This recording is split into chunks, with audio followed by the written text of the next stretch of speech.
Assalamualaikum warahmatullahi wabarakatuh. Di sini saya atas nama Mahdi Marmantara akan mempresentasikan mengenai tugas UAS Teosofi. Yang pertama yakni adalah jalan-jalan yang harus ditempuh oleh seorang tasawuf. Bahwa jenjang maqamat yang harus dilalui seorang calon sufi diantaranya yakni tobat, sabar, kefakiran, zuhud, tawakal, dan makrifat. Yang kedua yakni mengenai 5 sifat induk akhlak tercela yang menghambat jalan seorang tasawuf. Ini pertama ada suka makan. Suka makan termasuk induk akhlak tercela karena perut adalah sumber semua syahwat. Dari perut akan timbul bermacam-macam syahwat lain seperti syahwat seks. Jika syahwat makan dan syahwat seks kuat, akan menimbulkan nafsu senang harta. Karena kedua syahwat tersebut tidak terpenuhi tanpa harta. Dari nafsu senang harta akan timbul nafsu senang kedudukan atau jabatan. Sebab mencari harta tanpa kedudukan adalah sukar. Sewaktu harta dan kedudukan telah tercapai, akan bertumpuk penyakit dalam hati seperti takabur, pamer, iri hati, dendam, permusuhan, dan sebagainya. Sumber dari semua hal tersebut adalah perut. Yang kedua, banyak bicara. Banyak bicara merupakan termasuk induk akhlak yang tercela. Oleh karena itu, kebiasaan banyak bicara atau banyak omong harus dihentikan. Tori Al-Ghazali menyatakan bahwa semua akan memberi bekas perbuatan dengan anggota badan atau pengaruh kepada hati seseorang. Mulut adalah yang paling banyak memberi pengaruh, karena setiap kata yang diucapkan akan membentuk sebuah gambar di dalam hati.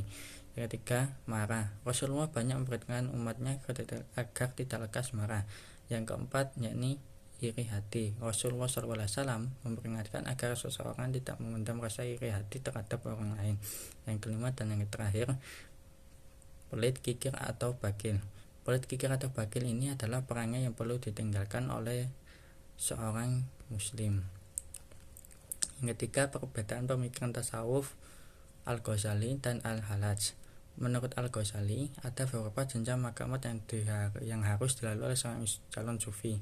Di antaranya tobat, sabar, kefakiran, zuhud, tawakal, dan makrifat.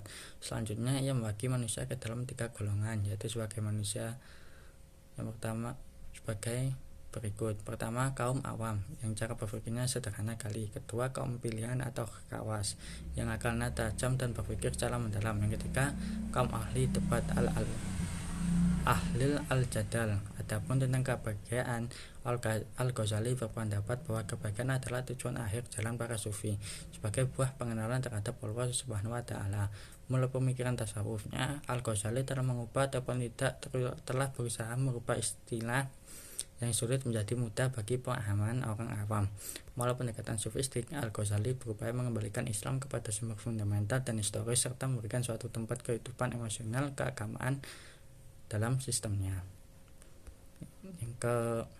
Selanjutnya, pemikiran tasawuf oleh Al-Halaj.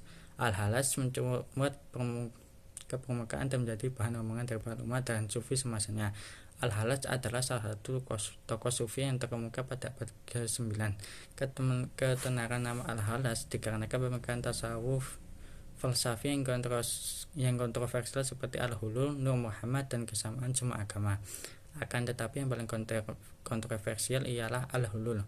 Al-Hulul merupakan pengalaman batiniah dengan Tuhan yang diungkapkan kepada masyarakat umum.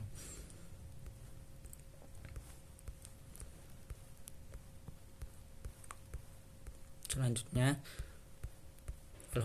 Al-Halaj juga memberi pokok-pokok pemikiran Al-Halaj, yakni yang pertama ada Al-Hulul. Pemikiran Al-Halaj yang sangat kontroversial dan dianggap sebagai pemikiran yang ekstrim sepanjang sejarah tasawuf adalah Islam adalah ajarannya tentang hulul. Hulul artinya Tuhan mengambil tempat dalam tubuh manusia tertentu, yaitu manusia yang telah dapat menunjukkan sifat-sifat kemanusiaannya melalui fana. Yang kedua, Nur Muhammad. Ajaran Al-Halaj yang lain adalah tentang hakikat Muhammadiyah, yakni kejadian alam ini yang berasal dari Nur Muhammad. Menurut Al-Halaj, bahwa Nabi Muhammad SAW terjadi dari 2 wujud, yaitu wujud qadim dan azali, serta berbagai manusia atau nabi. Dari nur yang qadim tersebut diambil segala nur untuk menciptakan segala makhluk. Nur Muhammad bersifat qadim, tetapi berbeda dengan qadirnya Allah Subhanahu wa taala. Tapi perbedaannya hanya pada namanya saja. Qadim pada zat Allah Subhanahu wa taala disebut lebih dahulu. Sedangkan rupa yang kedua adalah Muhammad sebagai manusia, nabi, dan utusan Allah yang mengalami kematian. Di dalam ajaran ini, Al-Hallaj mengatakan bahwa Allah menciptakan penciptanya pertama kali melalui nurnya yang sebagian dari sebagian dirinya, yang disebutnya sebagai Nur Muhammad.